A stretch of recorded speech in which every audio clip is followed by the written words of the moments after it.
राधा रानी, श्याम सुंदर ने श्री राधा रानी को प्रणाम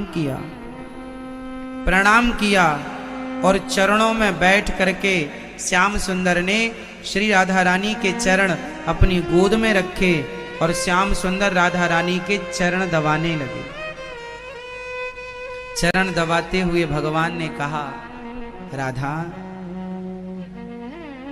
जानती हो तुम कौन हो? राधा रानी ने कहा, श्याम सुंदर आज आप हमसे हमारा परिचय करा रहे हैं?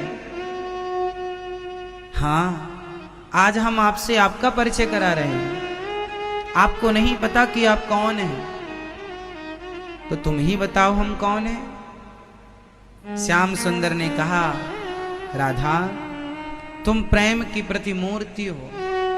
मैं तुम्हारे इस प्रेम का मेरे जाने के बाद भी तुमने मुझे भुलाया नहीं, एक क्षण के लिए भी तुमने मुझे भुलाया नहीं। ऐसा प्रेम, मैं तुम्हारे इस प्रेम का सदा सदा के लिए ऋणी हो गया हूं राधा।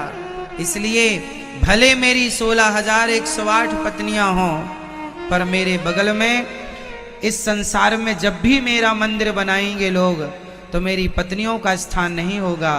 प्रेम की प्रतिमूर्ति आप हैं, इसलिए आपको ही मेरे साथ बिठाया जाएगा। मैं आपको वचन देता हूं कि मैं आपके संग खड़े होकर आपके प्रेम का मूल्य चुकाता रहूंगा, प्रेम का ऋण चुकाता रहूंगा। इसलिए आज द्वापर से कलयुग स्टार्ट हो गया। लाखों मंदिर मिल जाएंगे आपको भगवान श्री कृष्ण के, लेकिन हर मंदिर में श्याम सुंदर के बगल में रुक्मणी नहीं है, केवल राधा रानी। केवल पंडरीनाथ जी के मंदिर में भगवान श्री कृष्ण के बगल में मां रुक्मणी जी विराजमान है। कुछ मंदिर हैं शायद जहां मां भगवती रुक्मणी जी विराजमान है, वरना हर मंदिर में, बिहारी जी के मंदिर में भी बिहारी जी के संग श्री राधा रानी एक स्थान के रूप में विराजमान है, विग्रह के रूप में नहीं। राधा रमण जी के मंदिर में भी राधा रानी एक स्थान के रूप में विराजमान है, विग्रह के रूप में नहीं। प्रेम की प्रतिमूर्ति श्री किशोरी जी। तो राधा रानी को भगवान ने कहा कि आपके प्रेम के ऋण को मैं कभी चुका नहीं सकता, प्रेम के मूल्य को मैं कभी चुका नहीं सकता, इसलिए ऋणी है भगवान। तो भगवान श्री कृष्ण के बगल में राधा रानी जी क्यों खड़ी हैं? क्योंकि जितना प्रेम भगवान से राधा रानी करती हैं, राधा रानी प्रेम का प्रतीक है, प्रेम का सागर है। प्रेम करना हो तो श्री राधा रानी से सीख लो। भगवान के लिए 100 वर्षों तक रोती रही।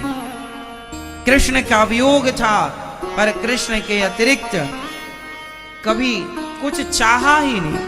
जहां कृष्ण के अतिरिक्त कोई चाह ना हो, वही तो राधा रानी है। राधा रानी की परिभाषा क्या है? आप राधा शब्द को परिभाषित कैसे करेंगे? जहां कोई चाह ना हो, जहां कोई चाह ना हो। कृष्ण आए तो पलक उठाकर देखा भी नहीं। क्यों? क्योंकि हम तुम्हारे सुख में बाधा नहीं बनना चाहते। यदि तुम हमारे बिना सुखी हो, तो हम जाकर के तुम्हें कष्ट नहीं देंगी। हमारे प्रियतम तत्सुख सुखित्वम, अपने प्रेमी अपने प्रियतमा की खुशी में ही अपना खुशी, अपना सुख मानना, उसके सुख में अपना सुख मानना, यही प्रेम की परिभाषा है। और प्रेम ही श्री राधा रानी है। राधा मीन्स प्रेम और प्रेम मीन्स राधा।